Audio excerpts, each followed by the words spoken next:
एक सच्ची घटना है। ये घटना वृंदावन की है। वृंदावन में एक संत रहा करते थे। लोग उनको जज साहब करके पुकारते थे। तब लोगों ने पूछा कि ये तो एक संत है, तो फिर लोग उनको जज साहब करके क्यों पुकारते हैं? तब एक ने बताया कि असल में वो संत एक जज थे जो जिले के कोर्ट में फैसला किया करते थे। जिले के गांव में एक केवट रहा करता था जो एक शिव भक्त था। वो भोला था। वो रोज शिव मंदिर जाकर प्रभु की सेवा करते थे। एक दिन की बात है, केवट को उसके पिताजी ने बुलाया और कहा कि बेटा, तुम्हारी बहन अब बड़ी हो गई है और कुछ महीने में उसकी शादी करनी है और पैसों की जरूरत है। तुम जाके जमींदार से कुछ पैसा उधार लेकर आओ। उस पैसे से तुम्हारी बहन की शादी करेंगे, फिर बाद में उनको ब्याज सहित पैसा लौटा देंगे। तुम जल्दी जाके पैसे लेकर आओ। केवट फिर उस जमींदार के पास जाके कुछ पैसे उधार लेकर आया और वो पैसे पिताजी को दिए। कुछ महीने में केवट की बहन की शादी बड़ी धूमधाम से कराई। शादी के बाद केवट शहर गया। कुछ सालों में उसने खूब सारे पैसे कमाए। फिर वो अपने गांव आ गया और एक दिन पिताजी को बोला कि पिताजी, ये पैसा ले लीजिए और जमींदार के सारे पैसे लौटा दीजिए। पिताजी बोले कि बेटा, तुम पैसे लौटा कर आ जाओ। फिर वो केवट उस जमींदार के पास गया और बोला कि जमींदार साहब, मेरा आज तक का कितना पैसा लौटाना है? जमींदार ने फिर सारा हिसाब देखा और बोला कि इतने पैसे ब्याज सहित देने हैं। केवट ने वो सारे पैसे लौटा दिए। फिर जमींदार ने उसे एक पर्ची दे दी जिसमें लिखा था कि केवट ने मेरा सारा हिसाब चुकता किया है, अब इसका कुछ भी ऋण बाकी नहीं है। जमींदार बोला कि केवट ये पर्ची देख लो। तब केवट बोला कि नहीं साहब जी। जमींदार फिर से बोला कि एक बार देख लो। तब केवट बोला कि कोई बात नहीं साहब जी, वो तो मेरे शंकर जी ही जाने। जमींदार ने सोचा कि ये केवट काफी भोला है, क्यों ना इससे ज्यादा पैसा कमाऊं। फिर जमींदार ने दूसरी पर्ची निकाली और उसमें लिख दिया कि केवट ने मेरे पैसे अब तक नहीं लौटाए हैं, और पहली वाली पर्ची एक पुस्तक में रख दी। अब दूसरे दिन जमींदार ने केवट के घर एक पर्ची भेज दी। उसमें लिखा था कि अगर मेरे सारे पैसे नहीं लौटाए तो मैं कोर्ट में केस कर दूंगा। ये देख के केवट और उनके पिताजी घबरा गए। वो समझ गए कि जमींदार उनको फंसाने की कोशिश कर रहा है। वो लोग अपनी जिद पर अड़े रहे कि उन्होंने सारा पैसा लौटा दिया है।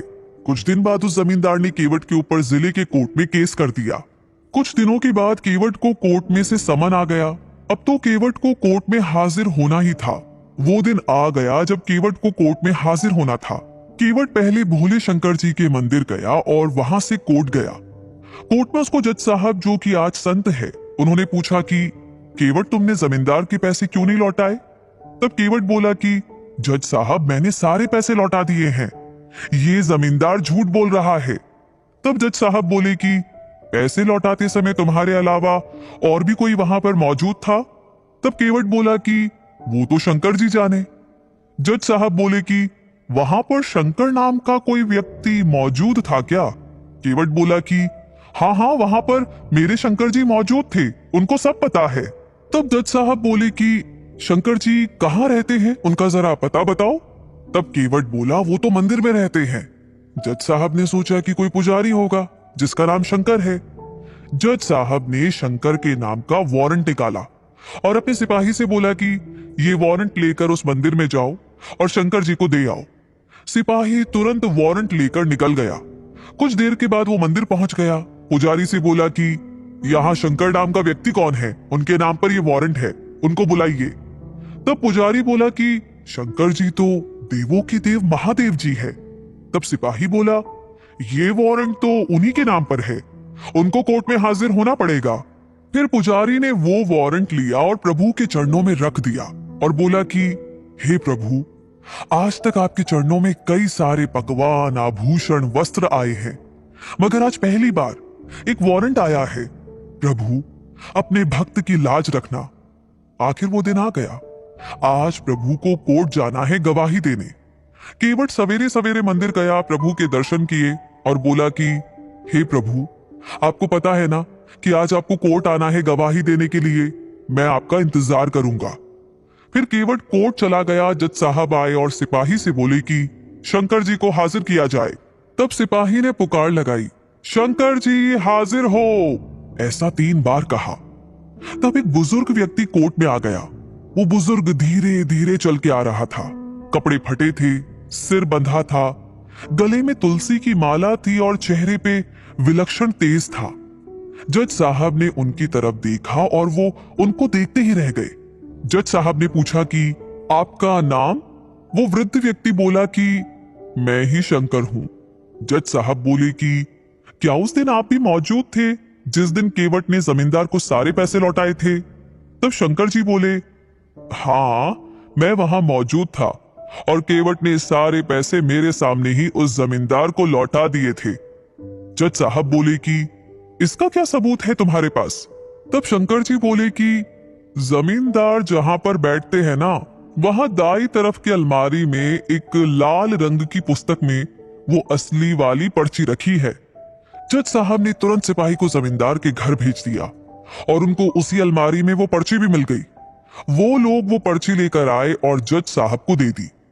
जज साहब को सारा किया समझ में आ गया। फिर वो केवट की तरफ मुड़े और बोले कि केवट, तुमने जमींदार के सारे पैसे लौटा दिए हैं, अब तुम घर पर जा सकते हो। फिर जज साहब शंकर जी की ओर मुड़े, देखा तो वहां पर शंकर जी नहीं थे। उन्होंने केवट से पूछा कि अरे ये शंकर जी कहाँ चले गए? तब केवट बोला कि जज साहब, वो तो अपना काम करके चले गए। जज साहब ने पूछा कि केवट, ये शंकर जी करते क्या है? तब केवट बोला कि कुछ नहीं करते, ये तो मंदिर में बैठे रहते हैं, इनके बहुत सारे मंदिर है। ये सुनकर जज साहब अचरज में पड़ गए। उन्होंने उस सिपाही से पूछा कि तुम मुझे शंकर जी के घर ले चलो। फिर वो दोनों चल दिए। वो सिपाही जज साहब को उस मंदिर में ले गए जहां उसने रघुनाथ जी को वारंट दिया था। जज साहब ने देखा कि एक पुजारी उस मंदिर में मौजूद है। उन्होंने उससे पूछा कि यहाँ रघुनाथ जी कहाँ पर है? तब वो पुजारी बोला कि साहब, ये जो सामने आपको दिखाई दे रहे हैं ना, हाँ हाँ वही देवों के देव महादेव जी है। जज साहब ने देखा तो वो सत्ते में आ गए। देखा कि वो मूर्ति उस बुजुर्ग व्यक्ति की तरह ही दिखाई दे रही है जो वहां पर आया था। वो देखकर जज साहब रोने लगे। वो रोते रोते ही अपने कोर्ट में आ गए और अपने आप को एक कमरे में बंद कर लिया। दूसरे दिन जज साहब ने अपना इस्तीफा दे दिया। जब उनसे पूछा गया तो वो बोले कि जिसकी अदालत में एक दिन सबको जाना है, वो पालनहार आज मेरी अदालत में आए थे और मैं बैठा रहा और वो खड़े थे। मैंने बहुत बड़ी भूल कर दी, उनको पहचाना तक नहीं। लोगों के जीवन का फैसला करने वाले को ही फैसला सुना रहा था। दोस्तों, जानते हैं आप, आज भी वो जज साहब वृंदावन की गलियों में घूमते नजर आते हैं। हर रोज वो प्रभु के दर्शन मंदिर के बाहर से ही करते हैं और वो भी खड़े रह के। तो दोस्तों, सच्चे मन से की गई भक्ति में ही भगवान रिझ जाते हैं। भगवान को सिर्फ और सिर्फ सच्ची भक्ति और प्यार चाहिए, इनसे ही वो खुश हो जाते हैं। इसी के साथ ये कहानी यहीं पर